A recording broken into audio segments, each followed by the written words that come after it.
Welcome to the Funk Show.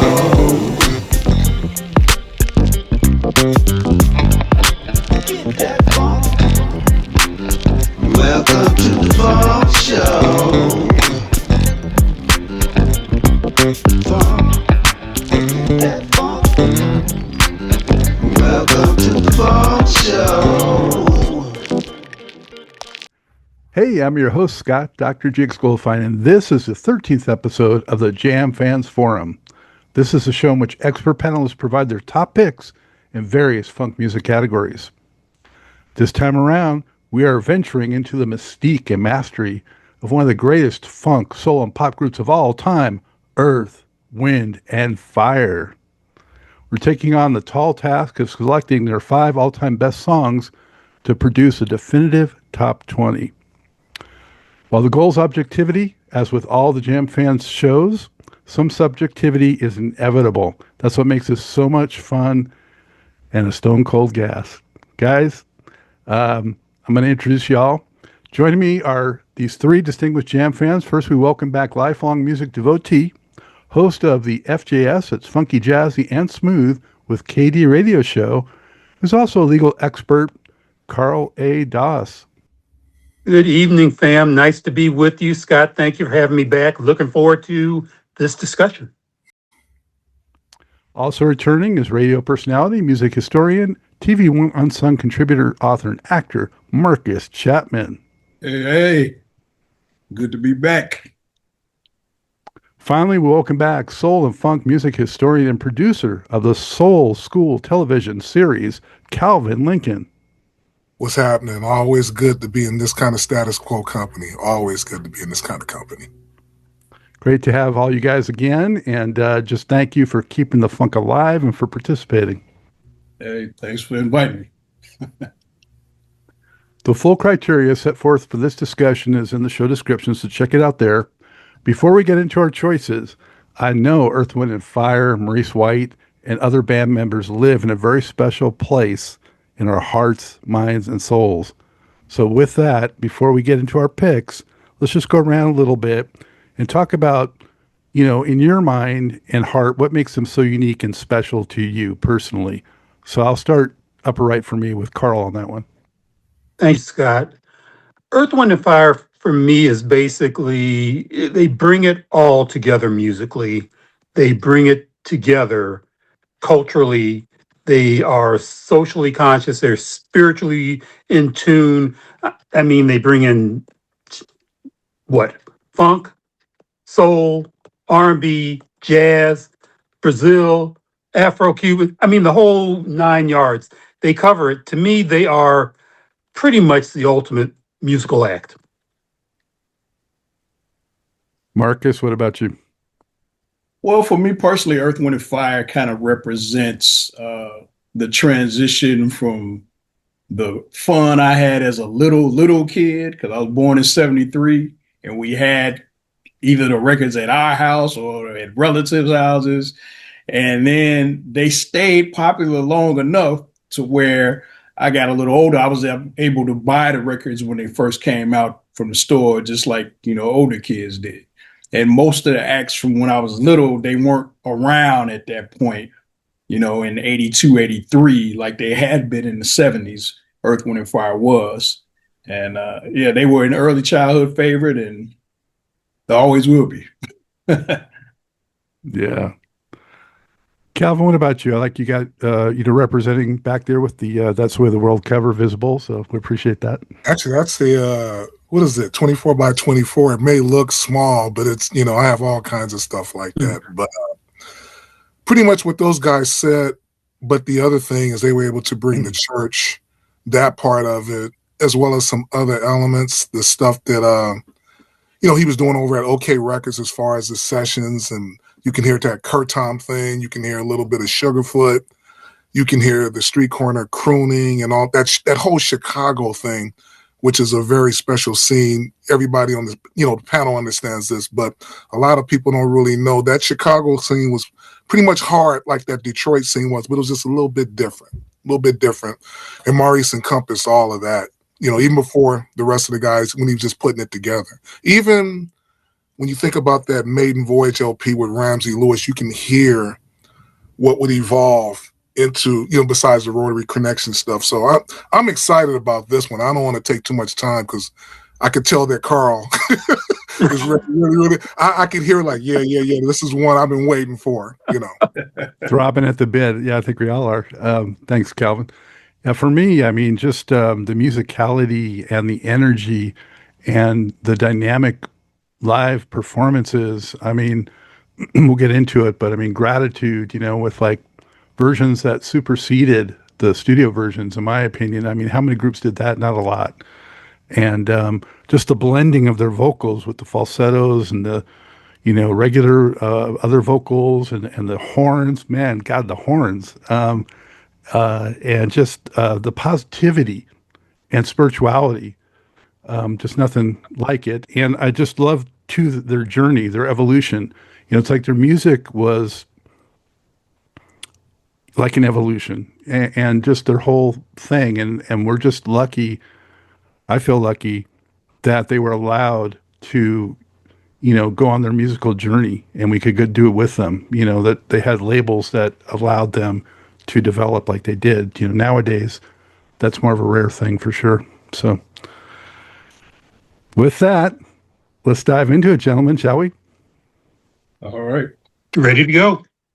All right. I'm nervous. I hope, I'm sure you guys have some good alternates. I think there may be some competition here again, but I'll just go back to Karl since he started us off on the Earth, Wind, and Fire meaning in his life and give us your first pick, if you would, Karl. Thank you, Scott. So, coming up with this list was actually a tall task. And I know you said 5 and then add a few more songs to make sure in case there was any overlap.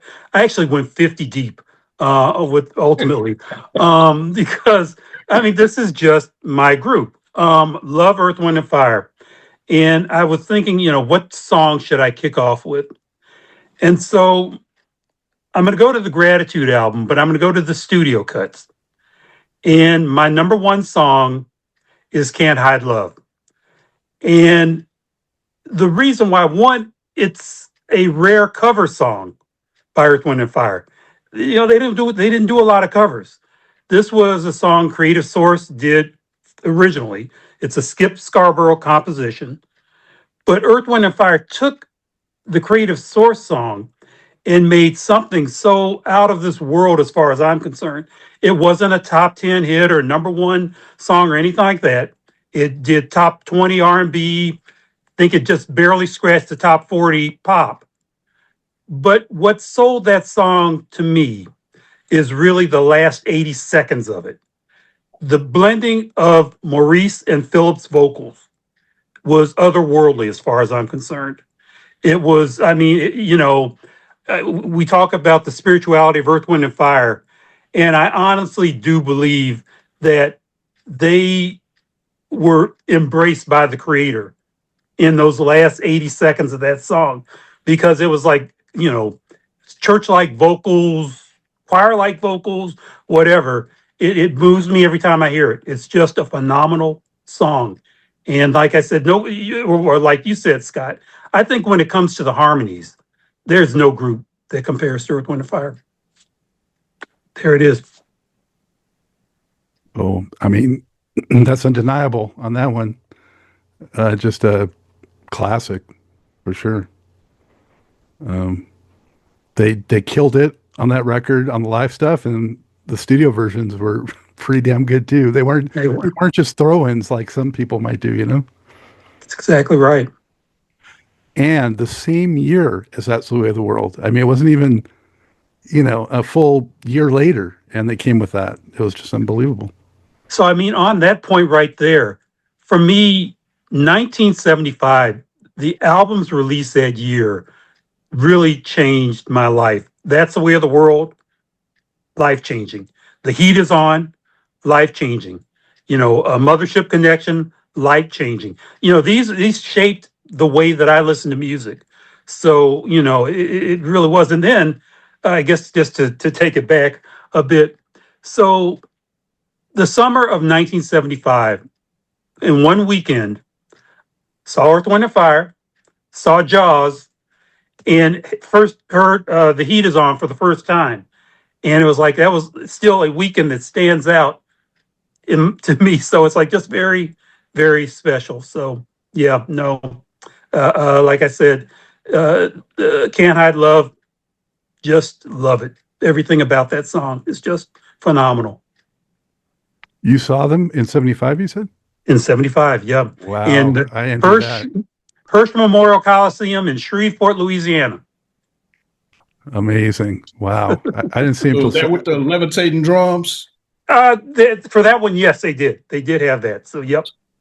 They didn't do the disappearing act. I think what was the magician's name who had them actually disappear and do all? I didn't see Doug Henning. Doug Henning. Thank you. Yeah.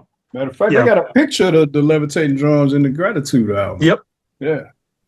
Yeah. And I don't know how you all feel. We don't want to go off in this tangent, but as far as I'm concerned, 1975 is the greatest year for music overall. If you look at each genre, I mean, I was born in 73. Most people around my age will argue about the 90s, and I laugh. I'm like, 90s had great singers and singing groups. 70s did too. So if you want to say that's even, okay, I'll give you that. But the 90s has nothing to equal the bands of the 70s, especially not the funk bands. And you can throw in jazz and rock and early disco. I'm like, man, come on, y'all know what y'all talking about. Hey man, look out for number one, the Blackbirds, City Life. I mean, 75 had some the Commodores caught in the act. Honey, Ohio Players. Yeah. By the way, Gratitude, I happened to about 10 years ago when I was in Dallas, I came across a copy that had the original hype sticker on it. And it says, Earth, Wind, and Fire 2 record set. It's got promoting singer-song with the excitement of EWF live in concert. Mm-hmm. And I don't know if you all ever noticed this, but this is the first pressing. But on the back, you know, it doesn't list all the songs. And then on the second pressing, they added the songs that were missing. I don't know if you ever noticed that. So I made it a little sloppy on that first one. Yeah, it's like they were in a rush. And even the inner sleeves, they made the mistake. They didn't have all the songs on this one. Mm-hmm. And then the other one, they have a picture of the band from this is California Jam. And on the second pressing, they replaced that photo with the lyrics to the studio cuts. Okay. Yeah, see, that wasn't in the original pressing. These the lyrics are the studio songs. Wow, that's interesting. Thanks, Marcus. And thank you, Karl, for that pick. Did anyone have to pivot from that one? That was my first pick. That was my first pick. Karl, that's why I held up the Creative Source album. You knocked it off the park though, brother. You that's why I just hit because it was like right there. Yeah, it was gonna be my second pick. Yeah. All right. Yeah. But I like it. I like it when that happens because that opens up the opportunity to bring in another song. Mm-hmm. You know, there you go. And not only that, you have to think on the fly. You know, you have to think. All right. Thanks, Karl. Marcus, let's go to you for number two. Your first one, but number two overall. Right. All right. So I was kind of torn on this one because I know we're only supposed to pick one per album.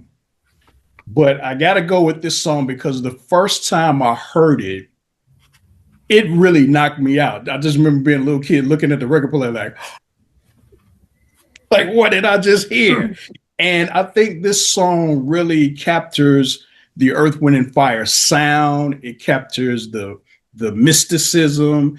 It's probably the most elegant song they ever did, but then it gets funky. So I got to go with the song that was the second single from this album. From the All in All album, or as a kid, I called it the one with the pyramid and the 4 king tuts. I got to go with Fantasy. But I actually like the version that's on the best of Better, because on the original, you know, it kind of breaks down, it gets silent, and then it builds back up. Whereas on this one, which I'm pretty sure was the single version, the 45 version, it doesn't do that. They just keep it going. They edit that part out, and it just never lets up. So it's a little bit shorter, but to me, it's stronger. So I'm going with Fantasy.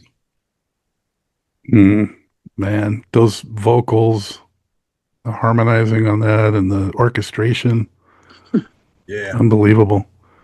It was so elegant, right? Yeah. Yeah. Yeah. Sophistafunk on that one. Right.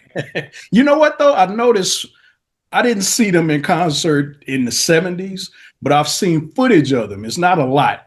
But I noticed that's the one song they had a little trouble capturing the same ways in the studio because Philip Bailey plays congas. And on the studio track, those congas are really essential in keeping that rhythm going and keeping that funk. But because he sang lead on it, in concert, he wasn't on the congas. He was just out front singing. So you don't get that part of it. So it sounded a little bit different live than it did in the studio. The cool thing about that, though, Marcus, there's one show in particular. I think it's the Mid-South Coliseum in Memphis. It's like a 30-minute film. There's several all-in-all shows, but you know what I mean? But there's that particular show when Philip is up front when he's doing Fantasy, Larry Dunn colors it so well. I don't know. It sounds like he's on a Rhodes or a Wurlitzer or something like that, but it adds a whole nother dynamic to that particular song, which is, as you guys all know, is very special, That's, probably many of theirs, but that one especially is just one of those ones that will just stay in your brain, that if you listen to it, you're going to have to hear it the rest of that night, again and again. So catchy. When I was in college, we had lived in a four-room suite. And there were two guys from Miami who were in the suite. And every morning they would play Fantasy, and not just play it, but blast it. It was like, a rooster on a farm or whatever.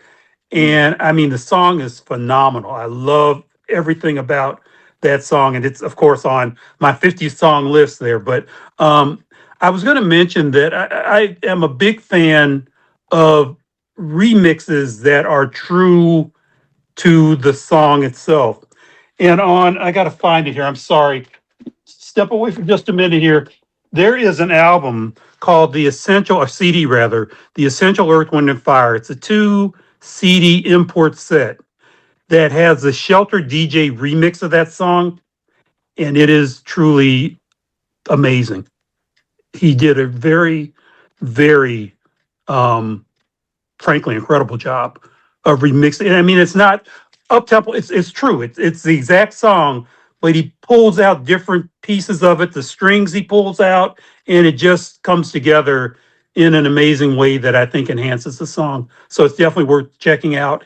It's about 8 minutes long, the remix of it. So I might have heard that. I know I heard a DJ play a version at a party a couple of years ago.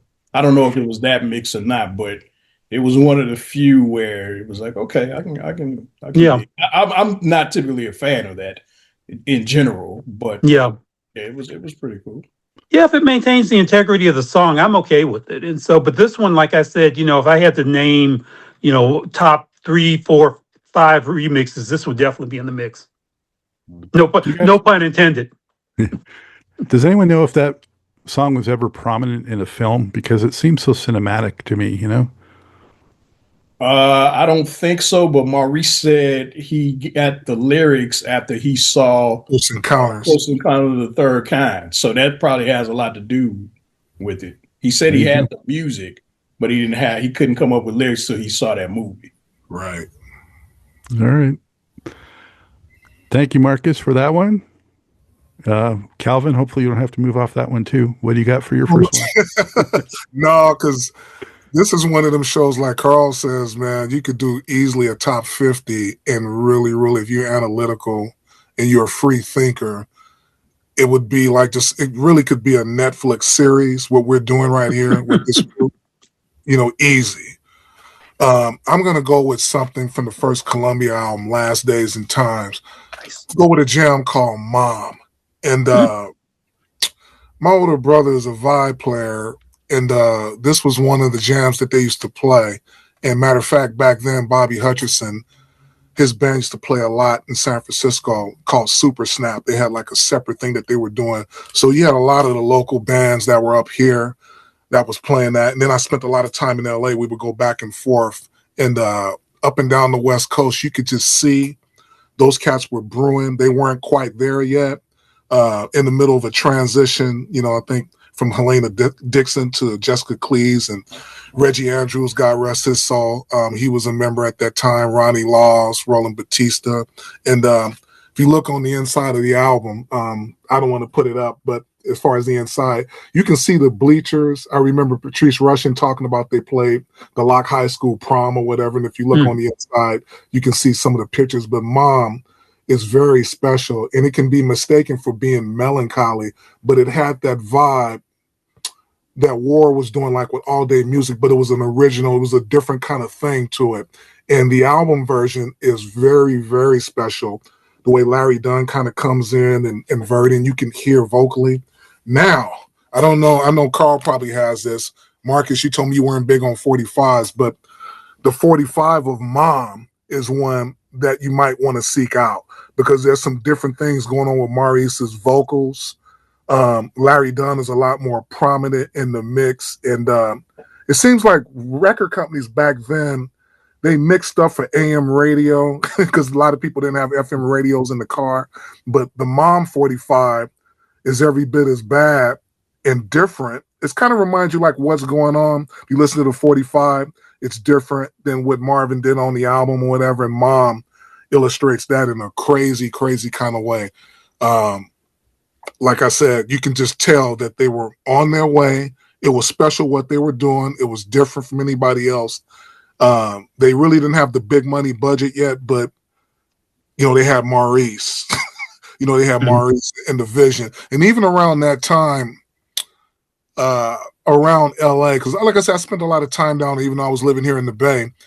It was no big deal to see Philip Bailey or James Gatson jamming behind Johnny Taylor and just different people like that. So you had all that energy. Al McKay, of course, was still around, but they hadn't all really came together yet. And you could just see a real good illustration of Mom is if you watch The Soul Show from PBS, January 10th, 1973. They're up online now, but when you hear how Jessica, 5-octave range, goes into that, it's like a whole nother thing. And they were real close to what the record was. Very special song for me, though, Mom. That's my first pick. Yeah, I was just thinking of that soul episode because they go into that. Didn't they go into it after they did something real big and then Verdine had cut loose, and then and then they kind of, and like I say, the way that they went into it, man, for those of us who didn't get a chance to really see them, when they were going through that transition from 71 to 72, that would be the closest thing to it. Oh, and another thing, anybody who's really into collecting, who's watching us talk about them, look for an issue of Soul newspaper. I can't remember the date, but it's from 1971. The Jackson 5 cartoon thing is on the cover, but when you open it up, it's a big article on Earth, Wind, and Fire, and you can see as they were transitioning, you see Ralph, and I can't remember, Ronnie is in the picture, but it's like the whole 2 pages or whatever, and it's the earliest Earth, Wind, and Fire piece from this particular time period that I've ever seen. Wow, I love it. Such great. We're not only doing picks, but a lot of great insider information just even on this first round. So that's fantastic, Calvin. And if anybody watching this hasn't seen that Soul TV video, I mean, it's just like Smithsonian, level. It's classic as classic can be. So just that it's documented like that. I feel so thankful, that we have that of them then. Is that the earliest footage of them? I haven't seen, because remember, if you look, Ronnie is not there and Al is not there. January 10th, 1973 is the date, so it's really the 1972 band. They were transitioning, so it's the earliest piece that I've seen. Yeah, because I don't think there's anything with the Warner Brothers band with Sherry Scott and all of them. No. Yeah. Have you seen anything, Carl, like that? Not that I can think of. I was going to ask you, is there any footage of them when they were the Salty Peppers? Oh, you know what though? Somebody reeling in the years now that they found something, and it's actually something from I think it was 1970 with Michael Bill and was it Wade Flemings and all those guys. Yeah, there is something that's actually up, and I've been meaning to not to copyright infringement, but to tape it onto a DVD. but but it is something with that first band with Sherry Scott. It is on Reeling of the Years Productions, and it's that first. It's definitely that. Well, the first band, of course, had Donny Hathaway and Donald Myrick when they were the Salty Peppers. These guys right here on Capitol and Tech Records, but Your Love Is Life. But that's the first real band from that first album. It is actually up on online. You know, subliminal plug for Reeling in the Years Productions. There you go. Outstanding. You got to look for that. I'm not sure if I've seen it. So, all right. Well, thank you, Calvin. Cool pick. So I'm just glad that no one's took my first pick. It's a song that brought me to Earth, Wind & Fire in the first place, and it was in either 75 or late 74, right around when I was like really getting deep into groups and music and just heavily influenced by what was happening then. And I, never heard anything that sounded like this coming out of the radio, just the groove and the sound of it and the guitar and just exploding into the groove of Shining Star, which, of course, was on the lead song on That's the Way of the World, an all-time great album. And Shining Star was only, I think, 250 in length or something like that, which I kind of wished it was longer, but man, it was so lethal in less than 3 minutes and just perfectly constructed. And I was all, forever trying to figure out how they were making that kind of groove, how they were putting those pieces together and making those sounds, and just, what Al McKay was doing and those guys and Larry Dunn, and just unbelievable. And the vocals and, trying to understand, what the lyrics were, and just an amazing, amazing song. I have some facts about it here. It was number one pop and soul. Their only number one pop single ever. You can believe that. $1 million in sales. And of course, this was the soundtrack for a movie, a Harvey Keitel movie that was a little known and a little seen, and the band's actually in it. And it's about like a band trying to make it, and their manager and that kind of stuff. And they really downplayed it being a soundtrack, even, I think, because the movie, I guess, wasn't all that, I think it's a good movie, actually. I think it's a great movie, Marcus. I'm with you. Anybody who's ever were going to get signed to a record deal, I would recommend that they see that. It's a must. And I would recommend it because you get to hear all the songs on that album with just the tracks and no vocals. And ironically, the one song on the album that doesn't have any vocals isn't in the movie. Which it sounds like it's made perfectly for a movie, not in the movie. But yeah, you get to hear all of them with no vocals. So yeah, that's a great movie to see at least once. Did they ever release that in any form? Yeah. I have it on VHS. I don't know if there was a DVD. Yeah, it came out on DVD. No, and I believe it's on streaming. I didn't mean the movie. I mean those tracks in that form. Oh. So. I mean, they should put out like a super deluxe or something, and right? Yeah. So anyone watching, get busy with that. So a word has it that the concept came to Maurice during recording of That's the Way of the World at the Caribou Ranch, looking up at the sky, and was inspired for Shining Star. It won Best Grammy, or Best R&B Performance Grammy, rather, by duo or group with vocals. And it's been sampled many times. And it had the classic lineup that was really the one that, had the most longevity and was the most successful, at least commercially, for Earth, Wind & Fire. sampled by MC Light, Snoop Dogg, Salt and Pepper, used by the Roots, De La Soul.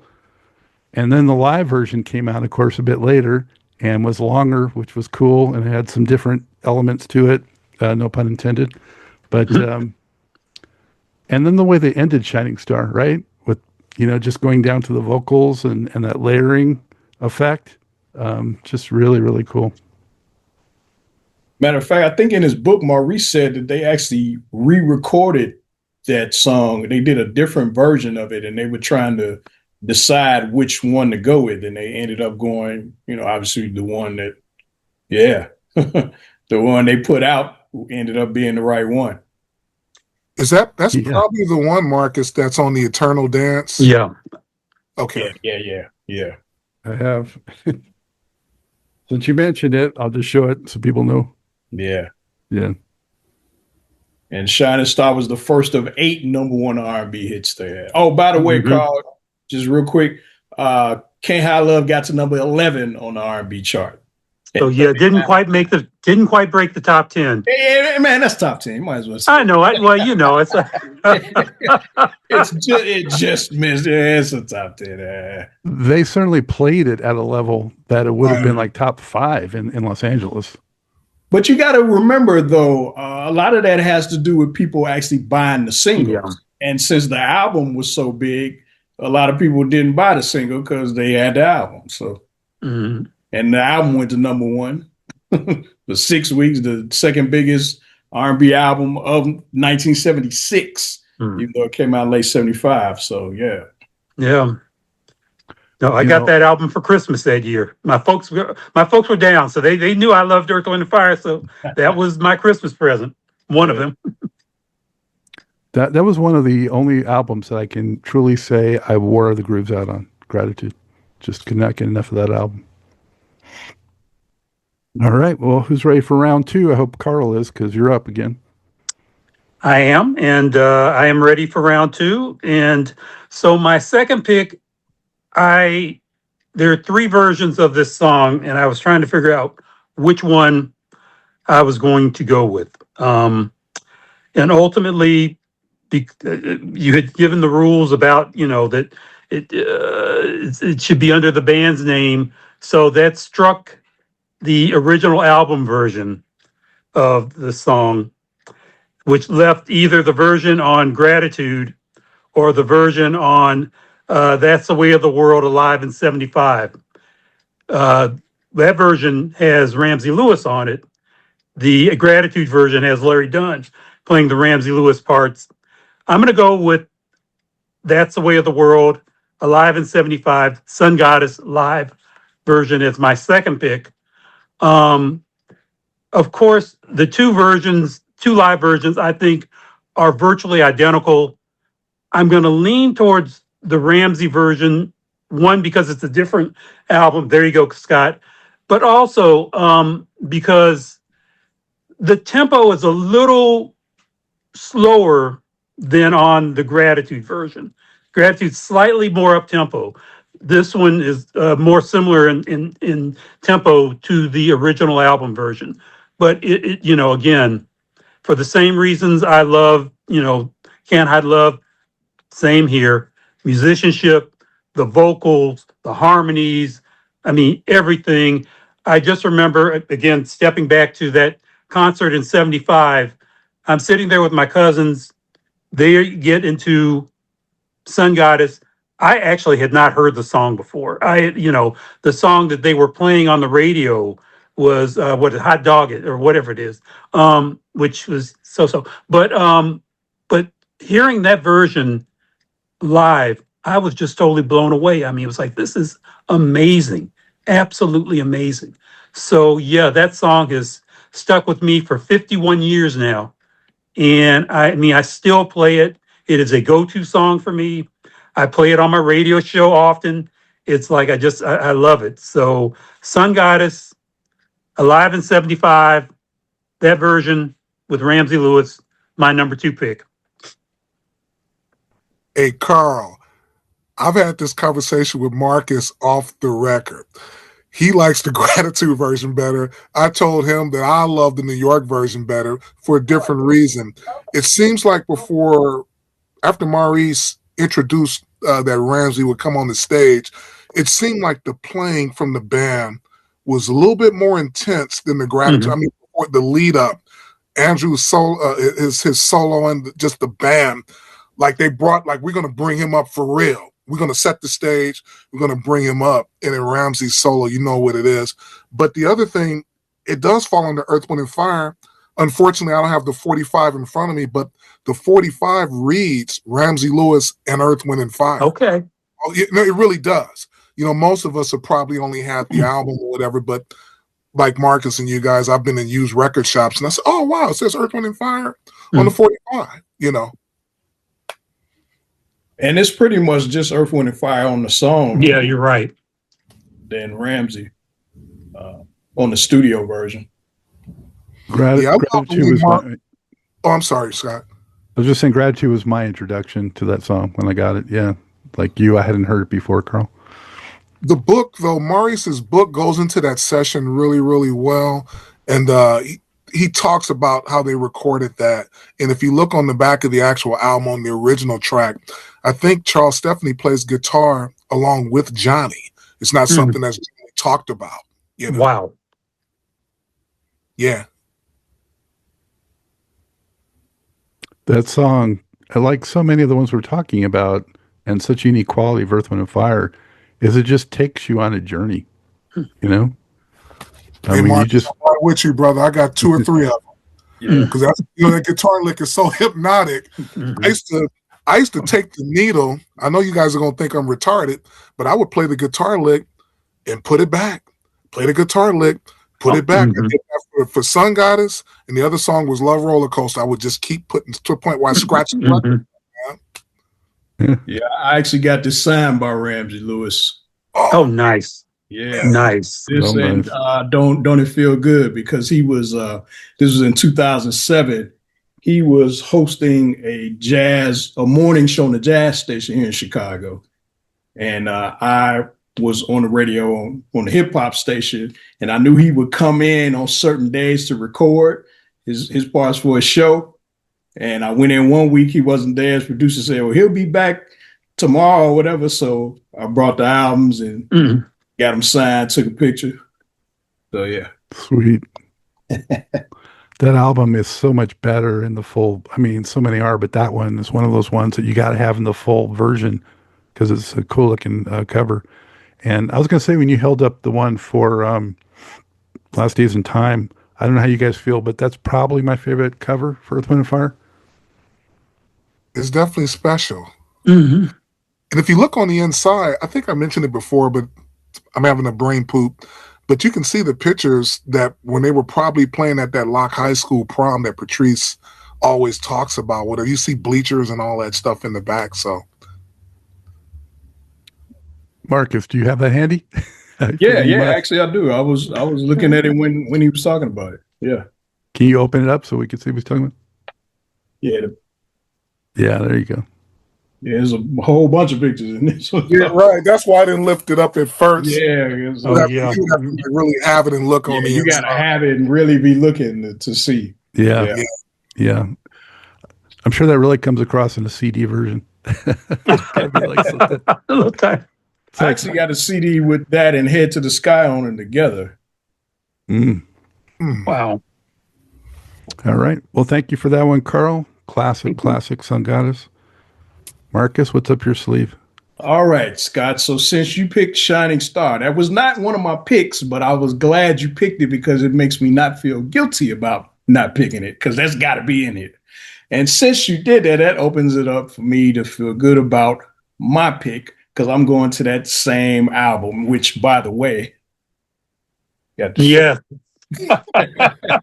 So this particular song was not a single. There were only 2 singles off the album, Shining Star and the title track, That's the Way of the World.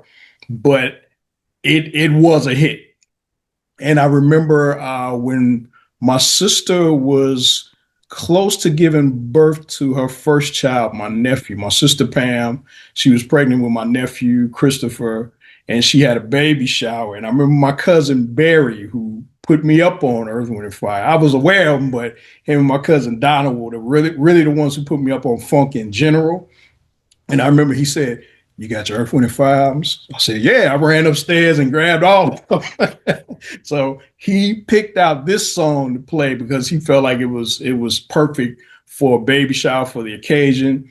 And it's one of the great songs they did, not just the singing and the music, but it's got Maurice with the infamous rap.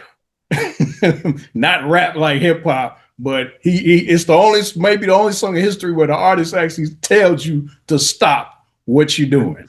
So I'm going with, from That's the Way of the World. Where did the record go? Oh, here. All About Love, which I got signed by Philip Bailey a couple of years ago.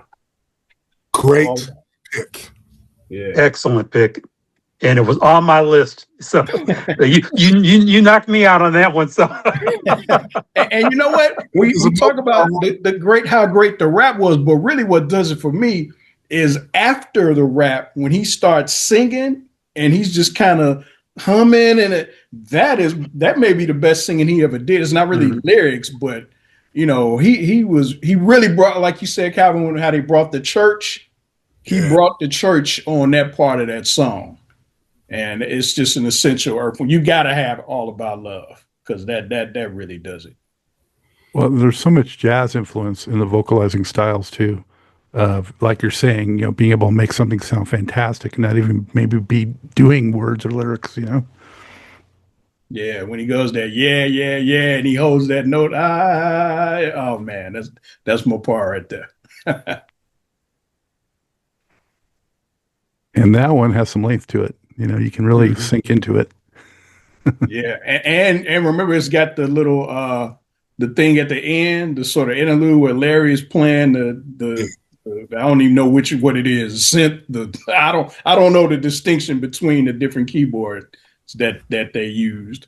But yeah, and it's got that part. And matter of fact, the shorter part comes on before All About Love, right at the end of Happy Feeling, and then you get a slightly longer one for about a minute after All About Love is over. So it's always tacked on to the song as opposed to giving its own separate track listing. Well, thank you, Marcus. Very cool. Interesting so far. We're kind of leaning toward a mid-tempo and ballad vibe. We'll see if that continues or not. I think not. Well, let's see what Calvin has in store. This is one. I mean, I know it's on everybody's radar, but I'm not sure if anybody's expecting it to be brought up. But it's one of them songs that takes me back to the days that I never want to forget. Back then, the 45s were like $1.25, and my brothers, they were all older and they played. A lot of them played. But for me, I always wanted my own personal copies of stuff. And the 45s was just, the best I could do. But this particular song wasn't a 45, so I used to have to sneak my brother's album when he would leave, because they were very funny about their records, and play it. And it's from 1973, and from the Head to the Sky album. But this track is called Zanzibar. And Zanzibar, I can't say the word over there, but it really messed me up. It funked me up for different reasons, because of the mood. When it comes on, it just kind of Larry Dunn does something to you that's like really, really kind of hypnotic. Then here comes the guitar, and that goes on for a little bit. And then they get into the, they get into it. And then once they start, it's just like 13 minutes of just I don't even know how to explain it, but it's very, very tribal. For somebody like me who has never been to Africa or nowhere out the country, you can kind of feel it through the music, the spiritual overtones of like they were playing for their ancestors or something. And that song. And then when they get to Philip's percussion playing at the end of that song, it's like, man, would just blow my mind. And then they would come back they will all kind of come back in, man. And yeah, Zanzibar. And the interesting thing about that particular time, I remember we had Stone Gone, Barry White in the house. I think Get It Together was being able to being about to be released, or it was just released as a single for J5. Brought them kind of a funky thing. And Gladys Knight, the Imagination album was out. Barry White, Stone Gone. All of that was like around in that period, maybe a couple of months or whatever. But Zanzibar was the one song that really I sit back and really, to be honest, make me sound weak over the air in front of everybody, but that song would bring me to tears, man. Mhm. 'Cause I was, the playing. I came up around jazz and stuff like that, so we're transitioning into the '70s, into a different kind of Black identity coming into all of that was encompassed in this song, man. And yeah, Zanzibar, man. I can go on and on and on, but I'm pretty sure you guys have some words about it yourself. That was one of my alternate picks, and I'm glad Yep. it got in here officially. And I love the part where it's about halfway through and it's building and they're building and they got the little vocal chant, and then all of a sudden they go into that, that is awesome. That is the part. Yeah. The only thing I hate though, I know I'm a big YouTube guy and YouTube music. YouTube music is my streaming choice. And they have the tail end of Clover as the beginning of Zanzibar. How Clover how it goes into that weird part. The percussion, yeah. Yeah, no, it's not percussion. Yeah, it is percussion. Yeah. And they have that as the beginning of Zanzibar, when that's really the end of Clover. That's the only thing I hate about that. But that's the song right there. It's a great song. Yeah. Oh, there's another thing too with the Head to the Sky album. Some copies have, at the end of Zanzibar, they bring back the a cappella part of Keep Your Head to the Sky, the ending of it. Some copies don't bring it back, because I've had both. Oh, wow, that's interesting, because just the quadraphonic is the only thing that I've ever noticed that was a little different, Yeah. Do you have any idea if that was the original release or later on? Well, I have a promo copy. It's got the little promo stamp on the back, and it has the Head to the Sky ending. So I roll with that as the original. And this is another rare thing. You don't see this too often, the inner sleeve with the lyrics. Yeah. So. Deep pick, Calvin. Yeah. I was trying to be careful because, like I said, that it brings back some things, man, when I sit back what the family was doing and all the bands and stuff trying to play that stuff, man. And you sit back, you've taken it in, and it basically is manifested itself into me, the person that I am, with a different level. The sophistication didn't come yet, but the playing was so on point, that and that Blue Note stuff and the CTI stuff, man. It hits me a lot differently than it made, somebody else, Why this dude cry? That kind of thing, And that's probably the jazziest Earth, Wind, and Fire, jazz funk, kind of fits in that vein with, Dale Brothers and Lonnie Liston Smith and all that kind of the stuff I love for jazz. It fits right in with those type of songs. And yet just another fantastic dimension of the band, having those kind of tracks on pretty much every album, at least, for quite a while. In the 70s, they would either do a complete instrumental or something with a little bit of vocal coloring, but very cool explorations and a lot of like world music influence and things like that. It really was a shame that they, once you got to, I guess, Ray's really is where it started changing, where there weren't the instrumentals, there weren't necessarily the spiritual elements that were so prevalent in the 70s albums, and it was a different group, totally different. At least the sound was more pop focused, which I think really, I still love the band, and I bought every album. Shoot, I even bought Heritage and Electric Universe when it came out. It was like, but yeah, it was a different vibe for the group. Well, yeah, that's after Faces didn't have a big hit and didn't sell as well as the previous albums. You know, they had a run like 6 straight albums that were at least double platinum. Then Faces only went gold. And then, as Philip said in Shining Stars documentary, the powers that be started to press Maurice. So then, you know, he had to come up with a hit, and they got Let's Groove, and they had to change up the sound a little bit with Rays. But it does have Kalimba Tree, even though Yes, true. it's short on the album. But this 145 I do have, Calvin. Kalimba Tree. There's a longer version of Kalimba Tree on 45. Sure is. Well, that's another good tip. But the other thing with the Faces that I have to say, remember, we were in a recession. You know, anybody who really remembers during that time, Michael Jackson's Off the Wall kind of like was a shot in the arm to the industry, but the whole industry as a whole was like really in a recession. And, you know, a double album during that time, you know, to me, it's still a great album, though. I loved it. You know? I agree. Yeah, it's underrated. It's definitely one of the somewhat hidden jewels in all their stuff. All right, well, let's keep moving on. So my number 2 pick is going back a ways. It's one that, you know, with a lot of groups back then, you know, I discovered them with Shining Star, like I said, and then had to go backwards, you know, and as I went backwards, it was just such a mind and, you know, opening experience to hear where they had come from. And, you know, some of the stuff, it took a while to sink in and absorb because it was different and, you know, maybe had a little bit different flavor and vibe. But going back to their first album, I probably first got exposed to this track through that Eternal Dance set that you mentioned earlier. And to me, this kind of set the template for their funk style and grooves. And the track I'm talking about from here is Fan the Fire. Oh, wow.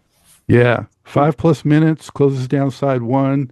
To me, the foundation of their signature elements in terms of rhythm, horns, vocals, funky, syncopated, shuffling beat, political lyrics. I believe this is the lyric. I believe the flame of love is about to die. Fan the fire, fan the fire. And it was written by Wade Flemons, Maurice, and Don Whitehead, produced by Joe Wissert. Interesting that guy also produced the likes of Helen Reddy, Love and Spoonful, Gordon Lightfoot, the Turtles. I mean, real interesting background for that guy that produced some of the early Earth, Wind and Fire. Fan the Fire was not a single. The only single from the album was Love is Life, which only got to number 43.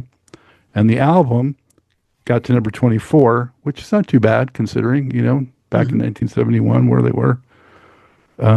But it's funky, you know, I mean, and I think you could hear what was to come if you really lend an ear to it.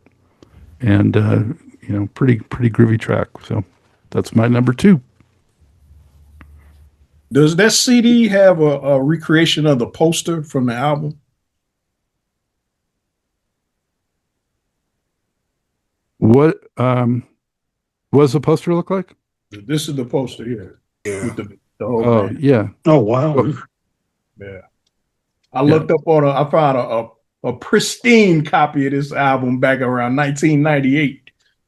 Yeah. Karl has the same one I have there. Yeah, it's in there, Karl. Okay. Yeah. So, all right. Well, if anyone's got a comment for that, now's the time. Otherwise, we're going to move on to round 3. No, man, it's a great pick. And it, like, you know, that this was one of those that after I first discovered Earth, Wind and Fire, I started going back and then getting into, you know, the Warner Brothers, and then even, you know, again, the Salty Pepper stuff, and gosh, even Sweetback, badass song with Melvin Van Peebles, you know. I mean, the group is just, yeah. So, yeah, no, great pick, Scott. Excellent song. Thank you. And that movie was more successful than That's the Way of the World, I got to say. But Yeah. Very, very strange movie, though. it kind of No flipped. doubt. It kind of flipped it. The music was not nearly as prominent, and the movie was more prominent, and then it flipped on. But yeah. All right. Karl, what do you have for us in round 3? So round 3, I've been pretty mellow with my first 2 picks, so I'm gonna go funky on this one. It is a song that is anthemic, from Open Our Eyes. It's played at every concert. It is, either closes or opens or whatever. I've seen it done both ways. Mighty Mighty. It is an anthem. It is a song that is especially appropriate during Black History Month. When I do my Black History Month shows, it is always played. It's just a powerful message. And it is a song that really, I think, while Earth, Wind, and Fire had hits and kind of bubbling under, it's the one that broke them open. It was the one that really, I think, really started putting them on the map. And this is a great album too. I love this album. I love the cover, the mountains, the whole scene. The band is just powerful. Got so many great songs on this. So yeah, Mighty Mighty. We are mighty people of the sun. Yeah, you know what's interesting, man, about that? The Midnight Special, man, that April, I think it's April 22nd or 19th, whatever, 1975. They generally on the DVD box sets or whatever, they'll show Shining Star. But if you've seen the full version of that Midnight Special, the second song they go into is Mighty Mighty, and that double drum thing. Mm-hmm. James Brown was doing what they were doing with Ralph and Freddie. I mean, they were murdering it, and Verdine was just all over a play, all all. Just they were killing it, man, killing it. Yeah, Mighty Mighty, they were killing it on the Midnight Special. Yeah, has any of you guys seen that? Yeah, it's on YouTube. Okay, yeah.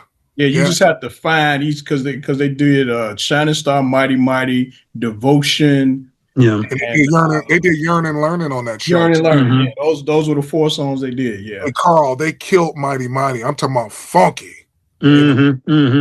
Extremely funky, So the last time I saw Earth, Wind, and Fire, they were paired up with Santana, and they brought it. I mean, that was an excellent, excellent show. And I think I've seen them paired up with like Chicago, which was a good show, but Santana, I think, brought something else. I think they took that as more of a competition with Santana's band, and the two bands were very compatible. And Mighty Mighty was the song that basically closed out their set and basically led into Santana's set. Hey, Karl, I probably felt like that because on that Way of the World tour, it wouldn't be long after Open Our Eyes was out. They toured overseas, opening up for Santana. And this was during the time that Byron Miller, the dude who would play with George Duke, and whatever, and then Dugu. I talked to Dugu about that. They were all on the road together. I think it was like 4 or 6 weeks or something like that. It wasn't a tour that we got, but they all were overseas like that. So I'm pretty sure that there's a closeness with that Santana camp in a different kind of way than anybody else. Might explain, what you were feeling. Powerful show. It was great. I loved it. Absolutely loved it. Oh, and I absolutely love Mighty Mighty. Great pick. Yeah. That's another one of theirs where just at the way it goes right into it is just, wakes you up and gets you immediately into the groove. Love it. That might be the hardest funk track they ever did. It's up there for sure. Yeah. Yeah. Well, thanks for that, Karl. Marcus, number 3. What do you say? All right. So I'm actually going to bypass my favorite Earth, Wind, and Fire song because there's another song on the album which is also one of my favorites that I think is the better song. So I'm going to go with this one. So a lot of people are kind of on the fence with this album. Some people love it. Some people think it's too pop and too disco, but it happens to be my favorite Earth, Wind, and Fire album just because the energy is nonstop. Even the ballads have energy. So my favorite Earth, Wind, and Fire album is I Am. And the ballad that was a big hit as it's going off, all of a sudden another song starts fading in, and that song comes on and smokes.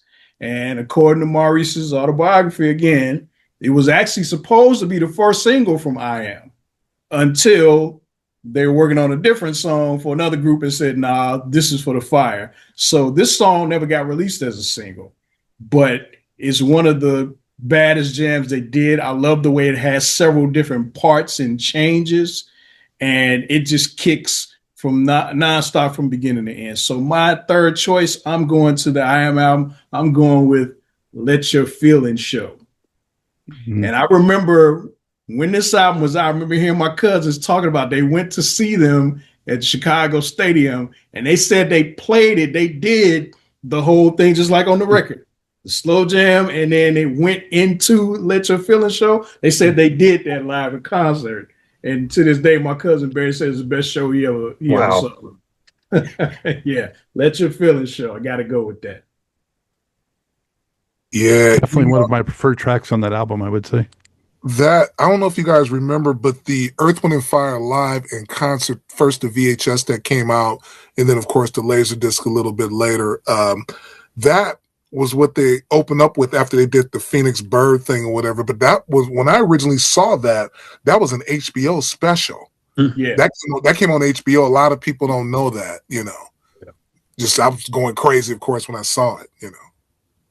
Oh, and real quick, by the way, as a kid, this is my favorite inside cover for Earth, Wind & Fire. I was pretty good at drawing as a kid. I actually drew this, and I remember I got a brand new set of markers. It was about 30-something markers, and I remember being frustrated that I could not get all these colors in Andrew Woolfolk's belt because it was too much going on. I couldn't draw that. But I drew this whole thing. I remember as a kid, my brother-in-law, Ralph, gave me, he was a DJ, he gave me an extra copy of this. And I remember drawing it as a kid. Yeah. So that's great. I was just looking on here. I was wondering if they did it on this show, but they did not. I don't think so. Because they have a lot of tracks from I Am on here. Yeah. And if you got the vinyl for I Am, you probably noticed the drawing from the All in All album is up here in the corner. Yeah. So shout out to Shuzi Nagaoka, late visual artist who drew all these covers. I saw them at 79 on that tour. That's when I saw them at the LA Forum. And that was the only time I saw them. But man, I wish there was some footage of a whole show of that tour. Because, you know, they got the one clip of them doing After the Love Is Gone. But that's the only clip I've seen from that too, because they got the girls singing. Tight. Very tight.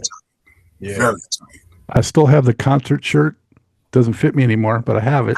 And that's all that matters. It's got like the Phoenix or whatever on it. And I also have the program, which is like a big, nice program. So, yeah. So, Scott, what you do with the shirt is you make a quilt out of it. A quilt. Should get my wife on that. Yeah. No, I keep getting these things on my Facebook feed. It's like, oh, your T-shirts, don't throw those old T-shirts away. Send them to us, and we'll make a quilt out of them. And so it's like, yeah, I've got all these concert shirts. I think I'm going to do it.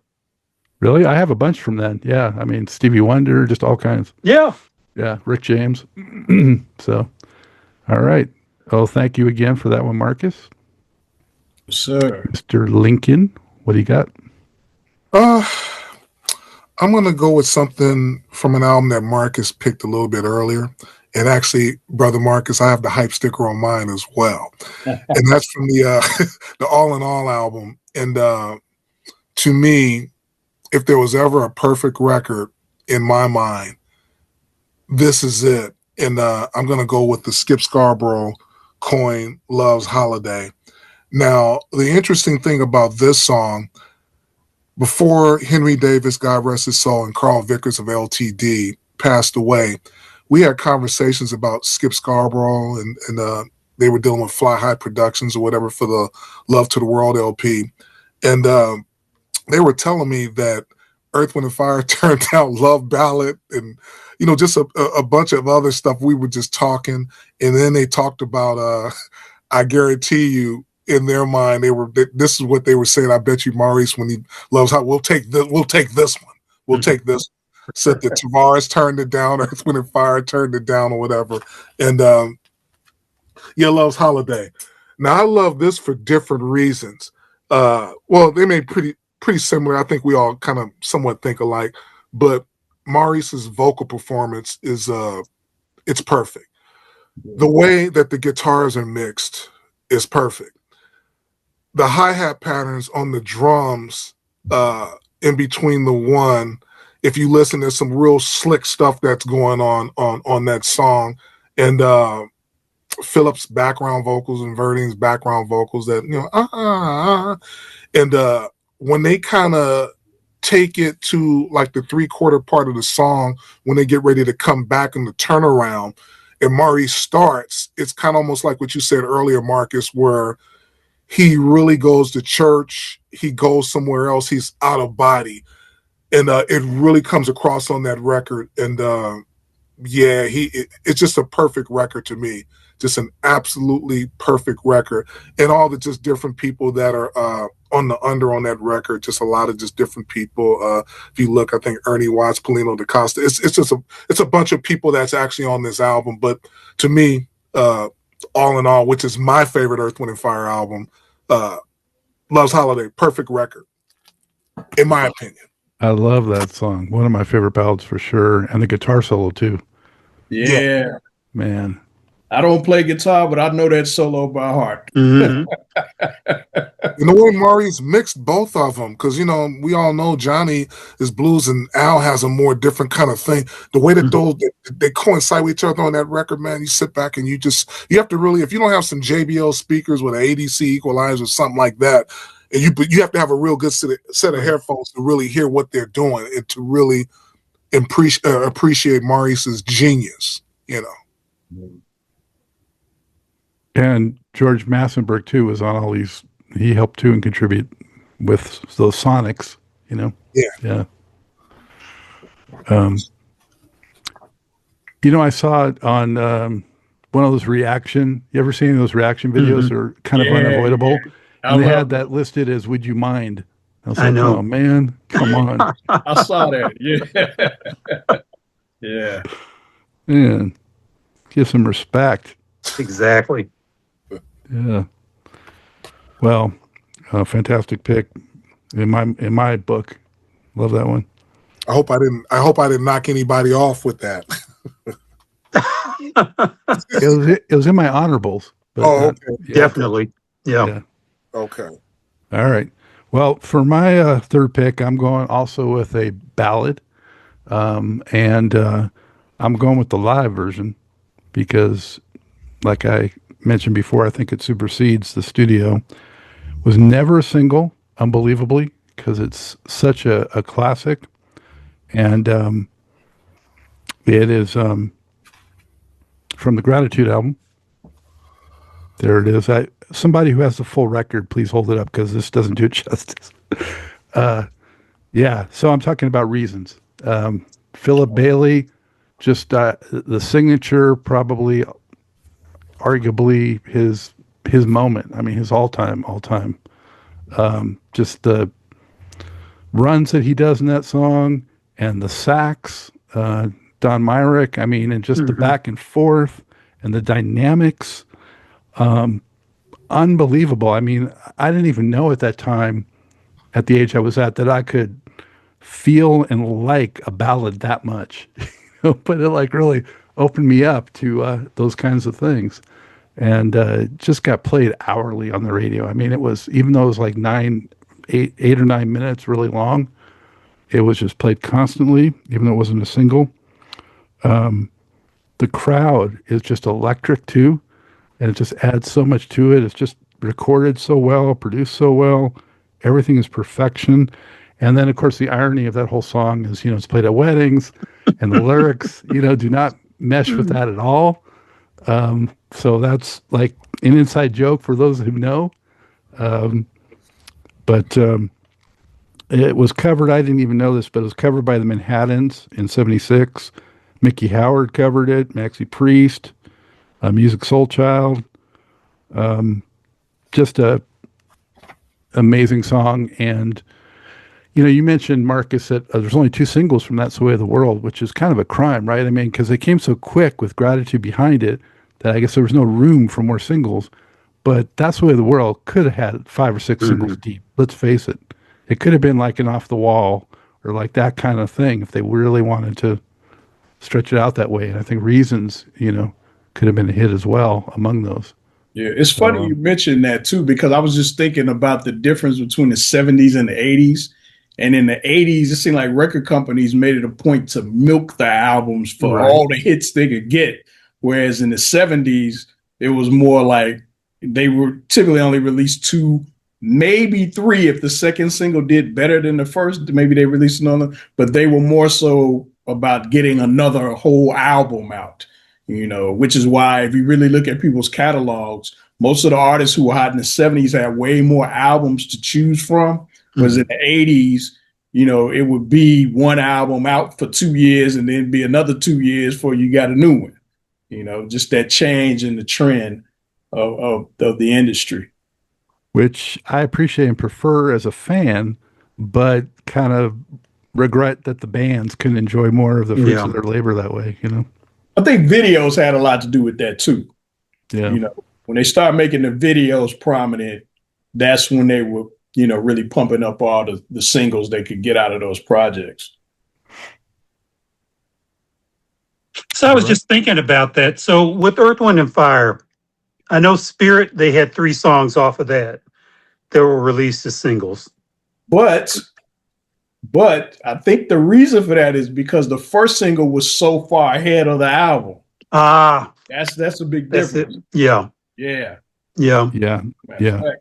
That's right. Good memory. Good call. All right. Well, there's my number 3. So we wrapped up round 3 and on to round 4 with Karl. Well, since I was talking about the Spirit album, I'm going to go to the Spirit album. And my 4th song actually is an album cut. This was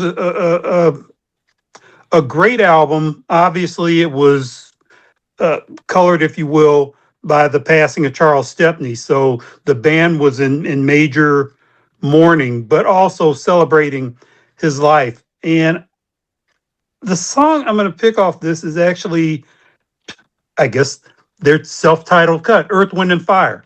I think it is a fabulous song.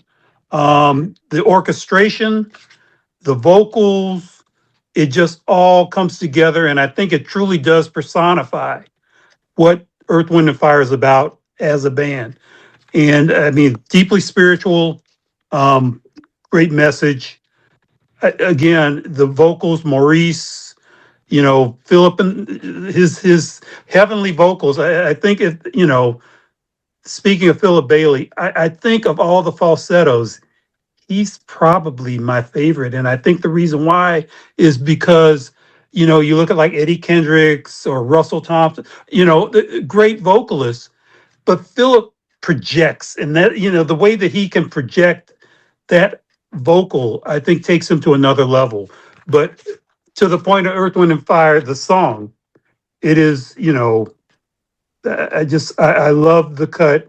Again, it's a go-to cut for me on my show. I'll play it quite a bit just to kind of move us from the funk zone into a more mellow, I guess, more serious, more spiritual vibe.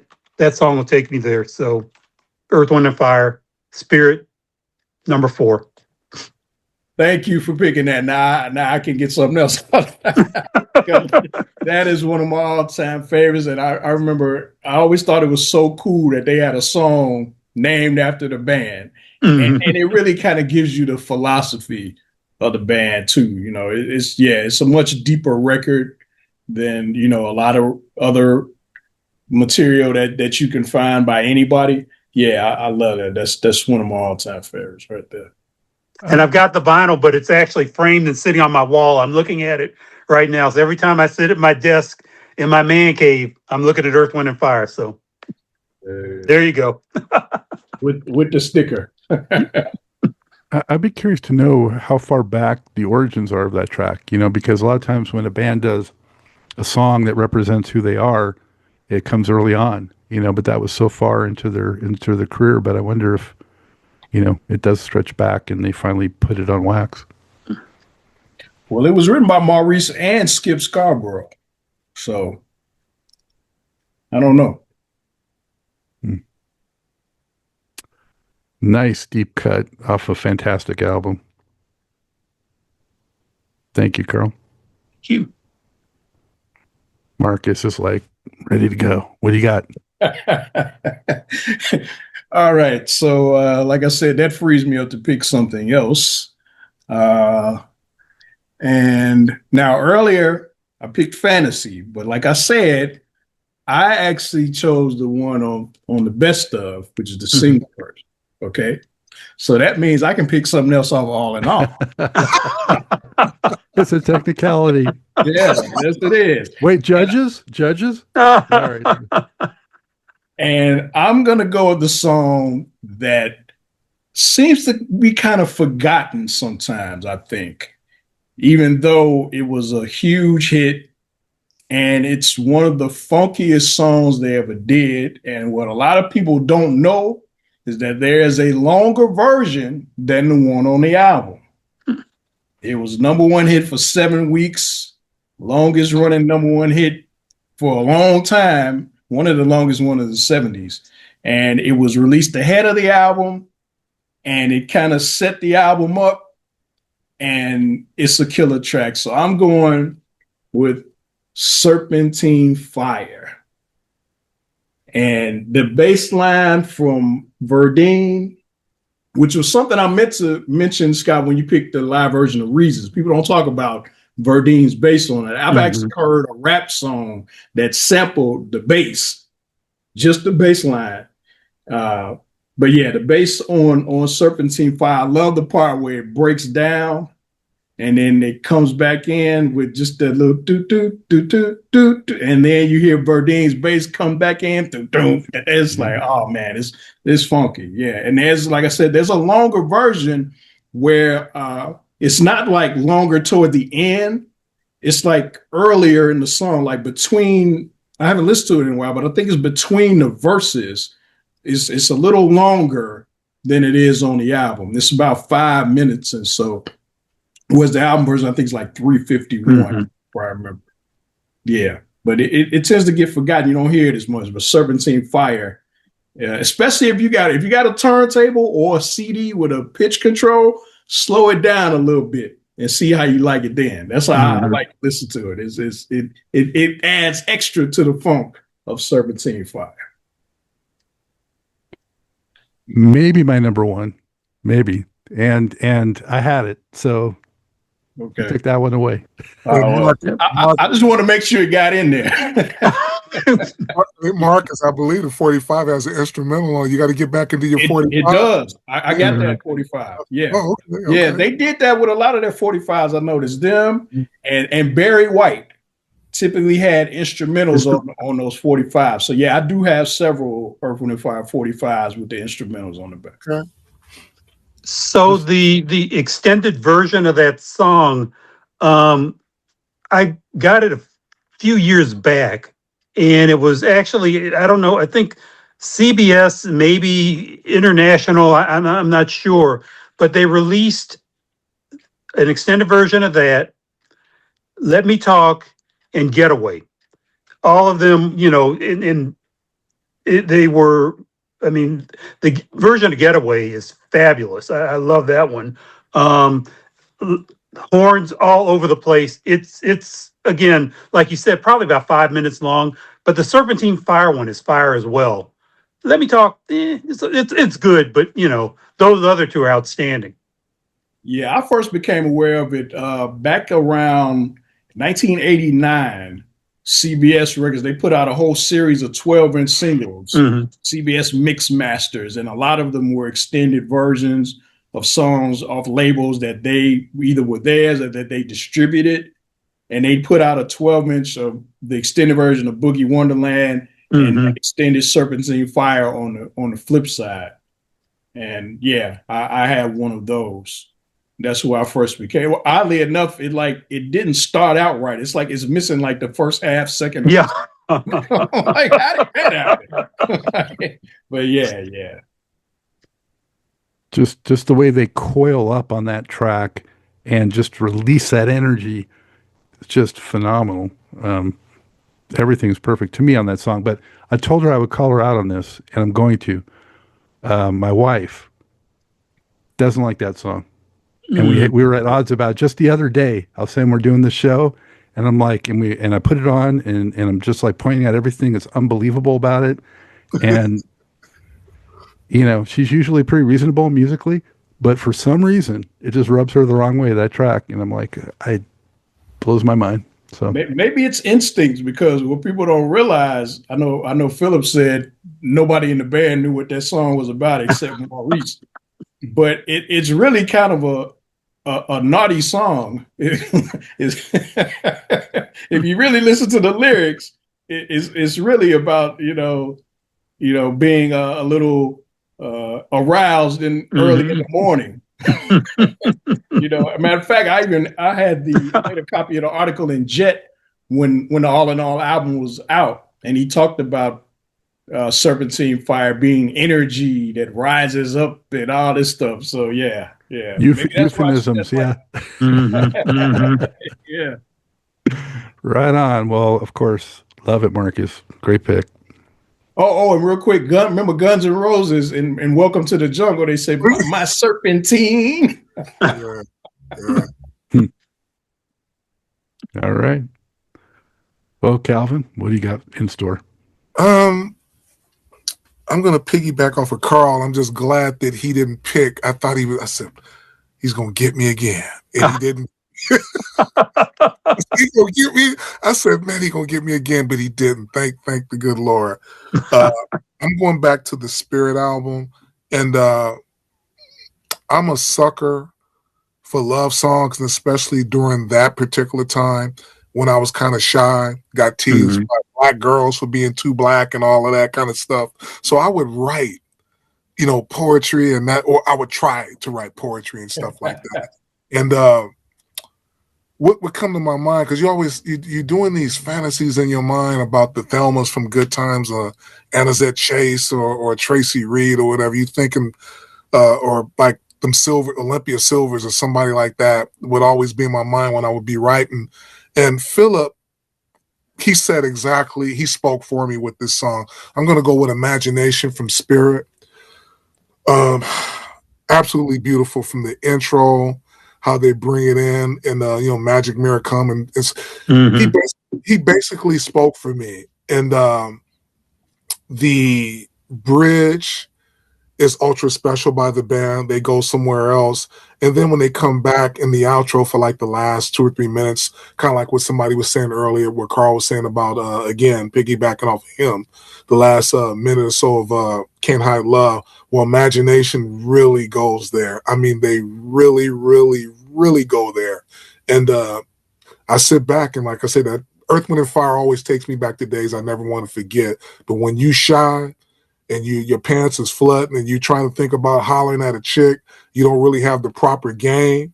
And if somebody like that come and just spell it out, okay, this is what you say, whatever, whether you ever, I've never said it or not. I just would go back and I would just listen to this. And Philip, by the time I got to high school, thank you. You hooked me up a lot. Imagination. Earth, Wind, and Fire. Beautiful song. Yeah. That's one of my favorite. I knew you were going to pick that too. That's what It's kind of like, that song makes you testify. You can't, when a song is that deep and that bad and that beautiful and that much truth in it, it makes you expose yourself in ways that sometimes you may not necessarily feel comfortable about, but they've made it so beautiful and so elegant that when you're trying to describe how beautiful a song is, you have to kind of expose yourself and what it did to you, and then the other cats that were like you.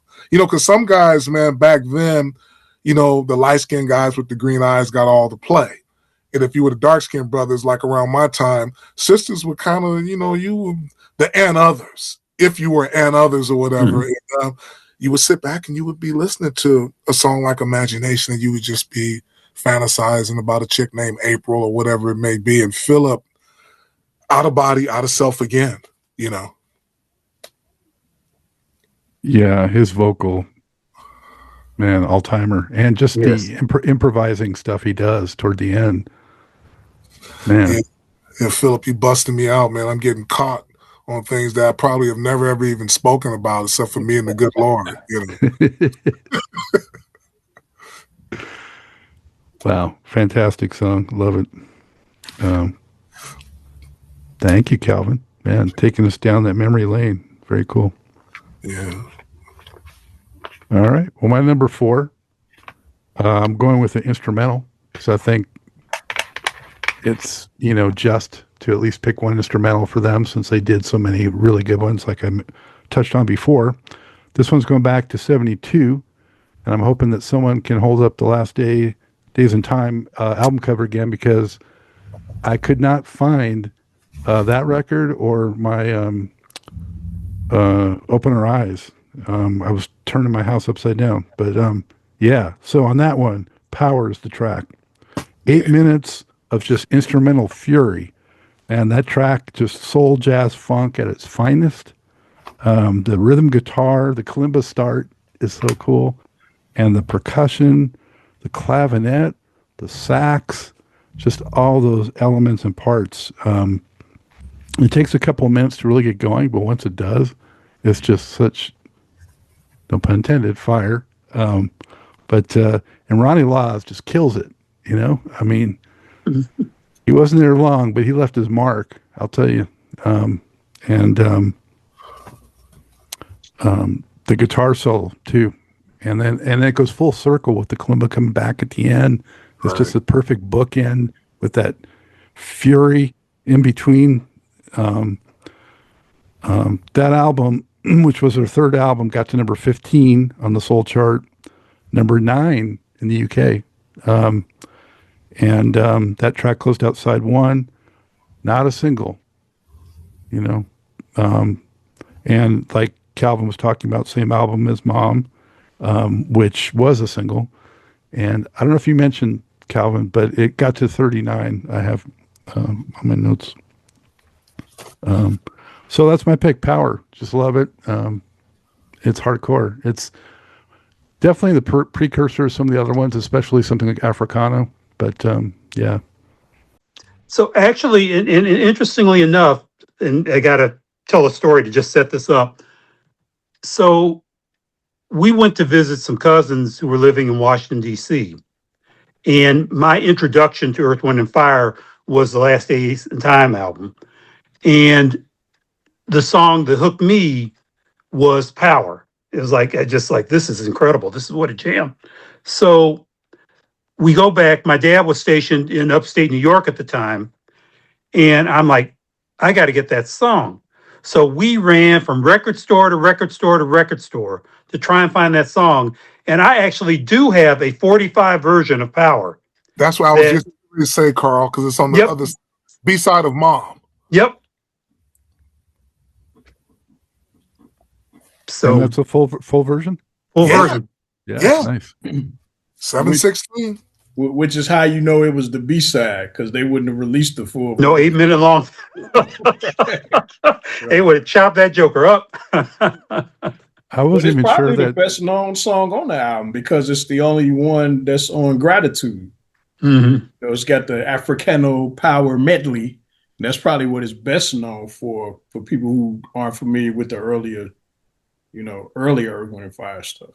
But you know what, though, Marcus, the other side of that, and we've talked about this before, a lot of times if it didn't make Billboard, it didn't mean that it wasn't really selling big time, because if you go to the hood and you were like me, you got them record surveys put inside your bags and stuff, man, a record could be like number 1 in the general, in LA or somewhere like that. It may not be, on the Billboard side of it or whatever, but man, you wouldn't think like certain records, like a perfect example, not to break the script, but the Bustin' Out LP. I remember the 45s didn't sell, but for whatever reason, the album went, I think it went platinum or whatever.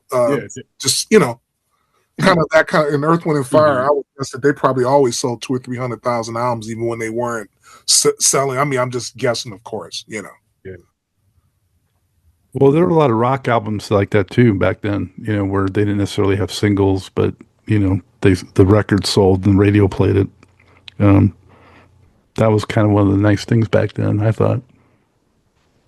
So, all right, ready for the final round? Yeah. Ready to go. All right, lock and load it, Carl. All right. So with this fifth pick, I was debating whether or not to go to my favorite Earth, Wind, and Fire album, That's the Way of the World, or to my second favorite Earth, Wind, and Fire, All in All. And I'm going to my number two, All in All. And it is another ballad from that album, Be Ever Wonderful. I think that is just, and I loves Holiday, but Be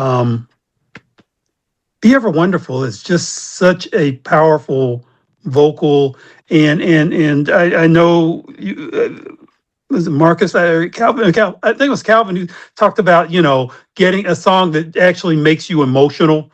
That one makes me emotional because I am happily married almost 30 years now, and so it is a song that makes me think about my wife, and I love it. I love the sentiment behind it. I love Maurice's vocal. Um, you know,